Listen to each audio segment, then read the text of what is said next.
Mula Amerika, dumiretsyong actress-comedian na si Rufa May Quinto sa National Bureau of Investigation o NBI para sumuko kaunay sa kasong isinampa sa kanya bilang endorser ng kumpanyang Dermacare. Panawag ng aktres sa publiko, pakinggan muna ang buong kwento dahil biktima lang din daw siya. May unang balita si John Consulta. Hi! Welcome to me in the Philippines. Yes, I surrender myself. Paglapag ng eroplanong sinakyan ng aktres na si Rufa May Quinto mula San Francisco, California sa Amerika, sinilubong siya ng mga tauhan ng National Bureau of Investigation kasama ang kanyang abogado. Mula sa NAIA sa Pasay, diretso sila sa head office ng NBI para sumuko. Kamusta po kayo, ma'am? How are you?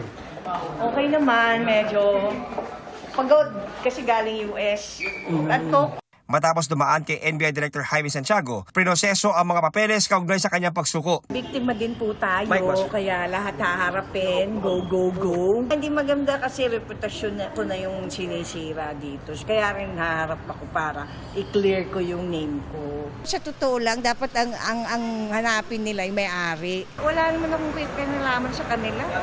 Hindi ko naman sila na-meet o nakilala. In fact, ako din, hindi rin ako nabayaran. Nag-bounce lahat ng check-in. Ayon kay Rufa May, biniktima rin siya ng kumpanyang Dermacare nang kunin siyang endorser. Yung pumirma ako, tapos first down, talbog. Second down, talbog. So puro bounce. Hanggang sasabi, sorry. Kinancel din nila ako as endorser. Presumed innocent unless proven guilty. Kaya binibigay naman natin sa kanya yung assistance. Hindi naman siya pusakal na kriminal. Ayun. At sabi ko sa agents ko, tulungan nyo, makapagpiansa, asistihan nyo. No? Ay, hindi tayo nang iipit ng tao kahit sino pa man siya. Mula NBI sa Pasay, nagtungo ang grupo ng aktres sa Pasay Hall of Justice para maghain ng piyansa. We were posting bail, almost done na sana kami. Biglang sumama yung pakiramdam ni Miss Rufa May Quinto. Medyo nag-shoot up yung blood pressure niya. Probably due to stress or jet lag, yung pagod. But I think it's stress. We will continue the bail process first thing in the morning. Disyembre noong nakaraang taon nang kumpirmahin ng kanyang abogado ang warrant of arrest ng Pasay RTC laban kay Rufa May sa kasong paglabag sa Securities Regulation Code, kaugnay ng kanyang pagiging endorser ng Dermacare.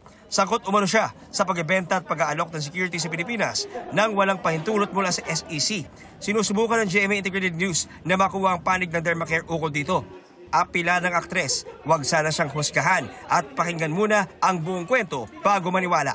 Sana i-highlight nyo kung sino ba yung kawatan dito. Hindi porkit artista, ikaw na yung laging nasa news.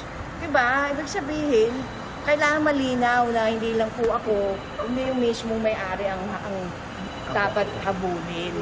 Dawit din sa kaso ng Dermacare ang artista at businesswoman na si Neri Naig Miranda, asawa ni parokya ni Edgar frontman Chito Miranda. Dinakip si Neri pero pinalaya rin matapos kanselahin ng korte ang arrest warrant laban sa kanya. Hindi raw na ipagbigay alam kay Neri ang tungkol sa preliminary investigation ng Office of the City Prosecutor ng Pasay.